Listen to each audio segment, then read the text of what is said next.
మీ బట్టలకి సాఫ్టింగ్ ప్రొటెక్షన్ ఇచ్చే సరైన ప్రొడక్ట్ ఎలిమ్ ఫ్యాబ్రిక్ కండిషనర్.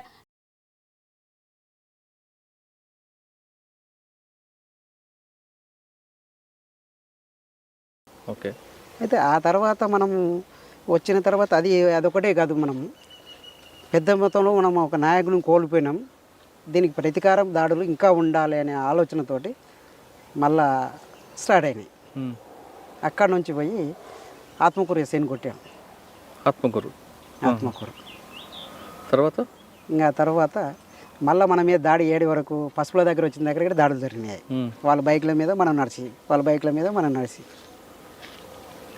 అనే దాడులు ప్రతి దాడులు చేయడం వల్ల మీకు వచ్చేది ఏంటి?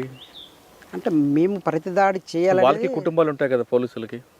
అయితే దీంట్లో ఏంది సార్ అంటే, వాస్తవానికి దాడి చేయడానికి మేము ఎలాంటి పార్టీ కానీ పార్టీలో పనిచేసే వాళ్ళు కానీ ఎలాంటి ఆలోచన విధానం చేయదు.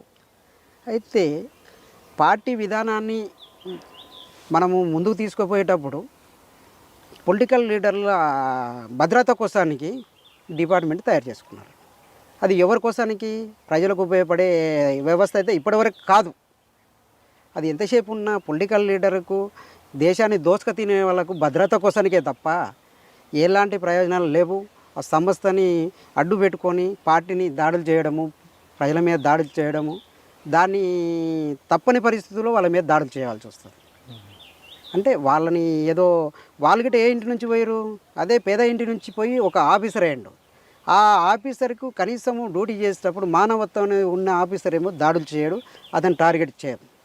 అంటే నువ్వు ప్రమోషన్ల కోసానికి, నువ్వు ఉన్న రివార్డుల కోసానికి ఉరుకులాడి దాడులు చేసి పొలిటికల్ లీడర్ దగ్గర మెప్పు పొందిన ఆఫీసర్ మీదనే టార్గెట్ చేస్తాం. మీరు మొత్తం ఎన్ని సంవత్సరాలు? 8 సంవత్సరాలు ఉన్నారా? 8 సంవత్సరాలు. 8 సంవత్సరాల నుంచి మరి ఎందుకు బయటకు వచ్చారు? దాడుల్లో చురుకైన వ్యక్తిగా ఉన్న వ్యక్తి. అయితే నా ఆరోగ్యం సంవత్సరం వరకు ఆరోగ్య సమస్య బాగా ఎంటాడిన తప్పు క్రమంలో ఇంకా నేను తప్పని పరిస్థితుల్లో పానంతో దొరికిందనుకో ఎక్కడన్నా, పార్టీకి నా వల్ల డ్యామేజ్ అవుతుంది. ఎందుకు నేను ఆడికి చెప్పిన, నా ఆరోగ్యము ఖరాబ్ అయిన తర్వాత గిట్ట 3 నెలలు పార్టీకి చెప్పిన, నా వల్ల అవుతలే బయటకు వెళ్తా అని. పార్టీ చెప్పినట్టే వండుకుంటూ వచ్చిన. నేను వండుకుంటూ వచ్చి ఆ తర్వాత వెళ్ళిపోయినా పార్టీకి నేను ఎలాంటి ఎంటిక మందం గిట్ట పార్టీ మీకు అనుమతిచ్చిందా? ఇచ్చింది. పొదువుగాను ఆగు గీవులాడింది. ఈయన పరిస్థితుల్లో నేను ఉండలేను, నా వల్ల అయితే లేదు అని చెప్పి వెళ్ళినా సార్. ఎవరి ద్వారా మీరు లొంగిపోయారు? లొంగిపోలేదు సార్. ఒక 3 నెలలు నేను పార్టీకి ఏడ నష్టం చేస్తానో, నన్ను ఏమైనా ఇబ్బంది పెడతారో, నా భార్యకు కొంచెం ఎస్టీ అమ్మాయి, ఆమెకు మెచ్చుడి ఎక్కడైనా డిపార్ట్మెంట్ ఇబ్బంది పెట్టి పార్టీ గురించి చెప్తుందేమో అనే విధానానికి జడ్చర్లో పోయి మేస్త్రి పని చేసుకుని బతికినా సార్. నేను 3 నెలలు చేసుకున్నాక జ్వరంతో చేసుకొని నా పొట్ట గడుపుతూ తప్పని పరిస్థితుల్లో మా కుటుంబాన్ని తీసుకొచ్చి ఇదే అమరాబాద్ పోలీస్ స్టేషన్లో మా అత్తని మా అమ్మని తీసుకొచ్చి మేళ పెట్టి, లొంగువాడు మేళ, మీరు రాండి కొడక అని చెప్పేసి పిలిపించినప్పటికి అప్పటికి నాకేందంటే కాకగడ్డలై సిమెంట్ పడక అప్పటికి జ్వరం ఉండి నేను ఏమో చనిపోతానేమని నా భార్యకు ఒక టెన్షన్ మొదలైంది. ఇంకా పోదాంపా, ఏదైతుంది మీ వాళ్ళ కడుకు ఆలోచన తీసుకుందాంపా అంటే, మా వాళ్ళు అప్పట్లో పరిస్థితి బాగాలేక నేను వచ్చిన నీ కొడుకు అని చెప్పేసి ఒత్తిడి చేసినందుకు హైదరాబాద్లో పోయి కూలి చేసుకుని బతుకురు మా వాళ్ళు. అయితే ఇక్కడ భువనపల్లిలో మా అన్న ఉంటాడు, అతను బాగా లైక్ చేస్తాం. అతను ఏం చేసిన సీనియర్స్కి ఇంటిమేషన్ ఇచ్చుకున్నాడు. మనం పోయి ఇంటికాడ పోయిన తర్వాత నా కోసం ప్రత్యేకంగా ల్యాండ్ ఫోన్ పెట్టుకున్నాం. పెట్టుకొని అక్కడికి పోయిన తర్వాత మా పెద్దమ్మ కాడికి పోతే మా అన్నకు ఫోన్ చేసి చెప్పి, అప్పుడు సీనియర్స్ తోటి మా అన్న కలిసి వచ్చి బండ్లాడ పెట్టుకొని వచ్చి ఆ గొర్రెల కాడ వండుకున్నాయి. వీళ్ళ మీద నమ్మకం లేక నాకేమైనా ప్రాబ్లం అవుతుంది, ఎక్కడ వెళ్ళలేను కదా ఇంటి నుంచి అని చెప్పేసి బయట పోయి పండుకున్నాను. బయట కూర్చున్న తర్వాత ఏందిరా మరి సరెండర్ అవుతావా, ఏం సంగతి అని అడిగాను. లేదన్న, ఫస్ట్ అమ్మ నాయన కాడికి పోవాలి. నేను అమ్మ నాయన కాడికి పోయిన తర్వాత అప్పుడు ఆలోచన చేస్తా.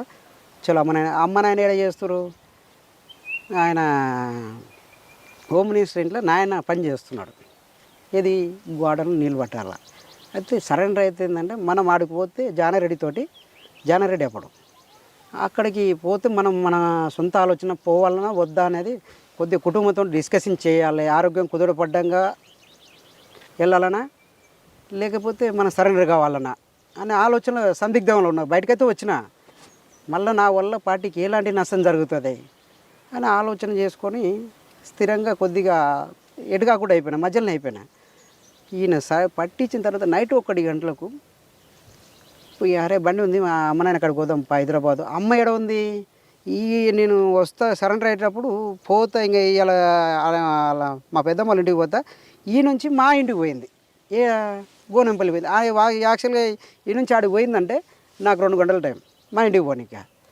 వీళ్ళు చెప్పిన ఒక్క మాట, మీ అమ్మ ఇంటికాడ ఉందంటే వెళ్ళిపోతా.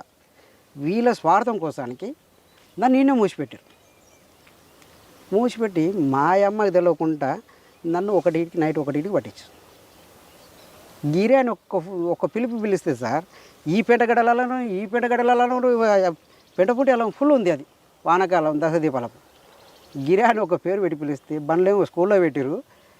మా అన్న కదా నేను నమ్మి ఉంటే దాదాపు 40 మంది దగ్గర ఉండు. అప్పుడు ఉరికొచ్చి ఎస్ఐ పట్టుకొని హీరో హీరో హీరో అంటాను.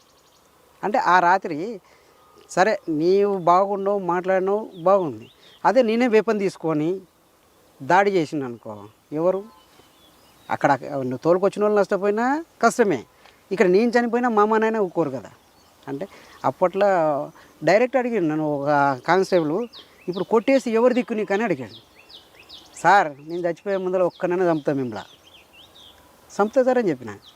అన్న వరకు ఎస్ఐ ఉండి తిట్టిండి వాళ్ళని. తిట్టినాక బంద్ చేసినాక ఆ నైట్ తీసుకొచ్చేసి ఆయన ఇంట్లోనే పండబెట్టుకున్నాడు.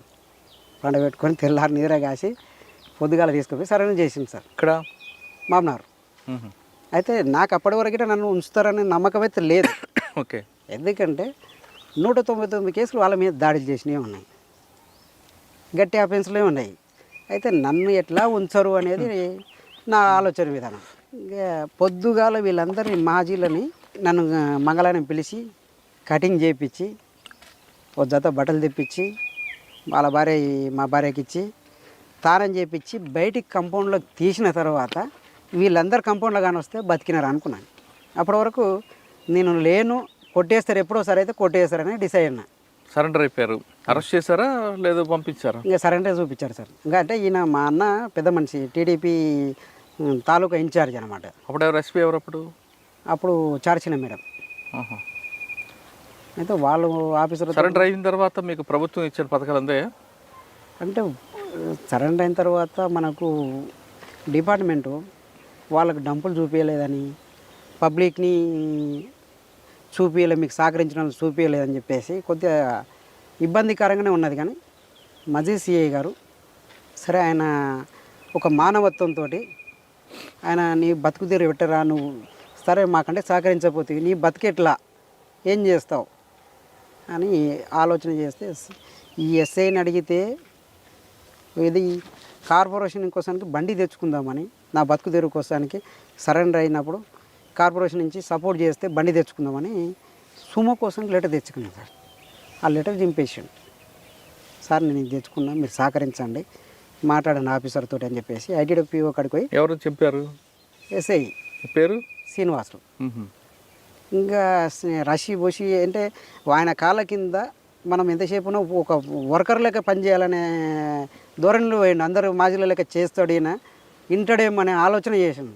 నువ్వు నాకు ఏది పెట్టకున్నా సరే నా బతుకు నేను నా స్వేచ్ఛగా వదిలిపెట్టాలా అని చెప్పేసి అప్పుడు సిఐ దగ్గర పోయి కూర్చొని, నీకు బాధ ఏంటంటే, సార్ నా పరిస్థితి ఇది కాదు, నేను పోయి ఓన్గా పని చేసుకుంటా, నన్ను ఇచ్చలవిడే విడిచిపెట్టాలి, నేను పార్టీకి నష్టం చేయను, మీకు నష్టం చేయను, నాకు నా సమాజంలో పబ్లిక్ ఉన్నారు కదా వాళ్ళతో పాటు వాళ్ళకి న్యాయం చేస్తూ నేను కూడా నా బతుకు దేలాడుకోవాలా, మరి ఏం సార్ ఎన్ని రోజులు ఉండాలి మీ స్టేషన్లో అని ఒక వారం 10 రోజులు గెస్ట్ హౌస్ ఇచ్చారు నాకు సపరేట్గా.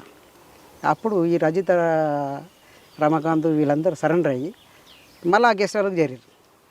వాయబ్బా ఇది కాదు, మనం బయటికి వెళ్ళాలి, దగ్గర ఉండే సమస్యలు తెచ్చుకోడు, ఇక్కడ దూరంగా వెళ్ళాలి సార్, నాకు ఇది కాదు, మరి ఆర్థిక పరిస్థితి నాకు అక్కడ రూపాయి లేదు, మరి ఏం చేయాలి సార్ అంటే అప్పుడు సిఐ ఎస్ఐకి చెప్పి అవతల ఒక రూమ్ 500కు రూమ్ కిరాయి ఇప్పించారు, 1 నెలకు ఇప్పించినాక మళ్ళీ మన పరిస్థితి బాగాలేకపోతే కుటుంబంతో 5-10 తెచ్చుకొని అక్కడ ఉండి తప్పని పరిస్థితుల్లో ఆ సిఐ మళ్ళీ బదులు ₹1,00,000 ఇచ్చి బండి మళ్ళీ ట్రాక్టర్ కోసానికి ఆయన ఒక కానిస్టేబుల్ ఇచ్చి ఇంకా రూపాయలు లేదని చెప్పేసి తిప్పి ఐటీడీఓ కాడికి పోతే వాళ్ళు లెటర్ ఇచ్చింది, శాంక్షన్ లెటర్.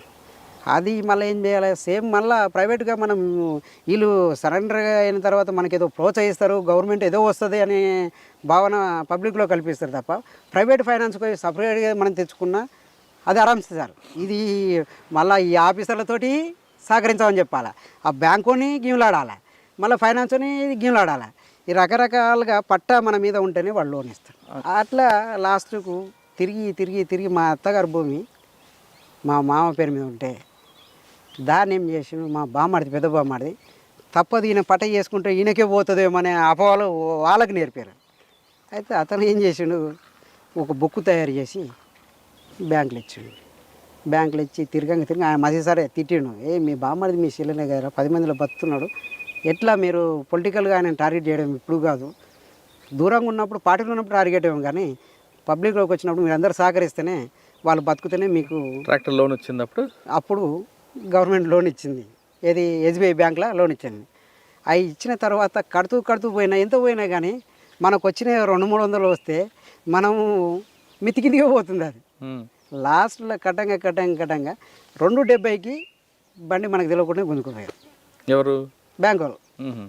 ఇంకా దేవుడు అని చెప్పేసి మళ్ళీ ప్రైవేట్ ఫైనాన్స్లో పోయి ఇప్పుడు ఏం చేస్తున్నారు మరి? ఇప్పుడు ప్రస్తుతానికి ట్రాక్టర్ ఉంది సార్, ట్రాక్టర్ నడుపుకుంటున్నారు. ట్రాక్టర్ నడుపు. ఈ మధ్యకాలంలో నయీం అనే వ్యక్తి ఎప్పుడు మీకు ఎదురయ్యాడు? అంటే ఒక్కసారి మీకు మిస్ అయ్యాడు అక్కడ ఏపీటీలో. అయితే 3 సార్లు మిస్ అయినాను సార్. అయితే ఈడ మన పరాబాద్ కోట అని చెప్పేసి ఈ శేషన్ అని మునలూరు అంటాడు, అతను బొంత పార్వతమ్మ అని బొంత లింగమే అని చనిపోయాడు పార్టీలో. పార్వతమ్మల చెల్లెని శేషయ్య చేసుకున్నాడు. అయితే వీళ్ళు ఏంటంటే అప్పుడు ఆర్థిక పరిస్థితి బాగాలేదనే విధానం కాదు, అది టూరిజంలో నయం ఇతను పెట్టించిండు అక్కడ. అంటే శేషన్ అని. అయితే దాని విషయం ఎలా ఏమైంది సార్ అంటే, పార్టీకి చెందిన వ్యక్తిగత ఆడపిల్ల అంటే ఎలాంటి ఎక్స్పోజింగ్ చేయొద్దు, మనము ఇబ్బంది పెట్టవద్దు అనే ఆలోచన విధానంలో అతను ఏమనలేదు, మేము హెచ్చరించేది కానీ ఏమనలేదు.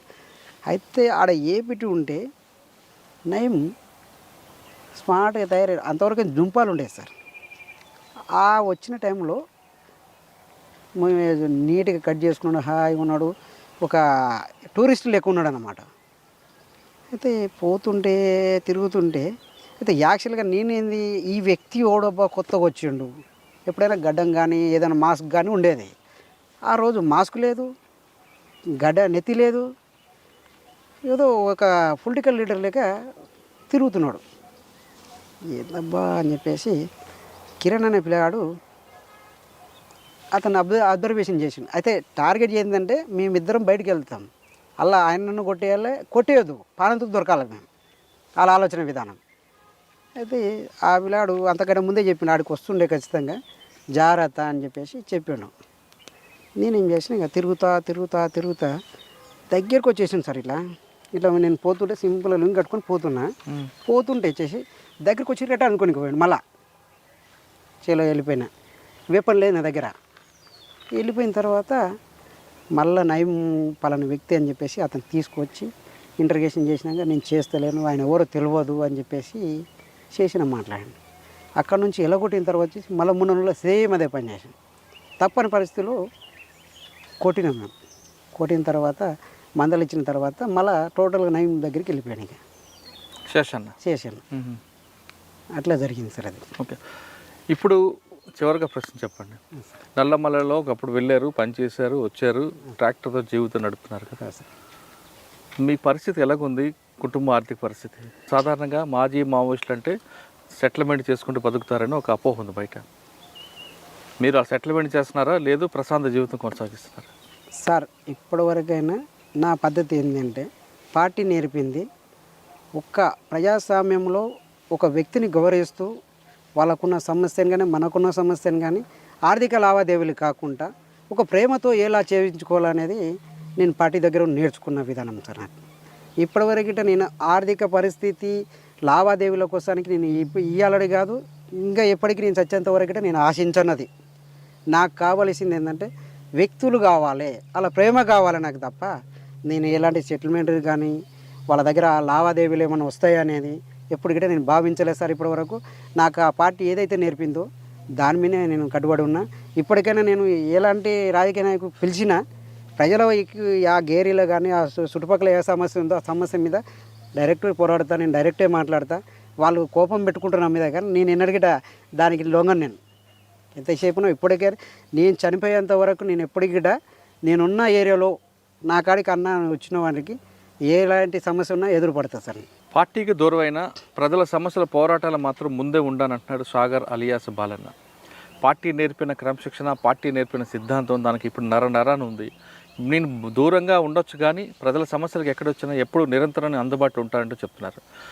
సాధారణంగా మాజీ మావోయిస్టులు అనగానే సెటిల్మెంట్ చేసుకుంటూ బాగా సెటిల్ అవుతారని ఒక అపోహ నుండి ఇప్పుడు మనం చూస్తున్న మాజీ మావోయిస్టులు అందరూ కూడా సాధారణ జీవితం గడుపుతున్నారు. వీళ్ళు ప్రజల కోసం పనిచేశారు, కానీ ఇప్పుడు వాళ్ళ జీవన విధానం చూస్తుంటే చాలా చెప్పకూడని పరిస్థితుల్లో ఆర్థిక ఇబ్బందులు ఎదుర్కొంటున్నారు. కాబట్టి మాజీ మావోయిస్టులు అనగానే ఒక అపోహ నుంచి బయటికి రండి అంటూ ఈ ఇంటర్వ్యూ యొక్క ముఖ్య ఉద్దేశం.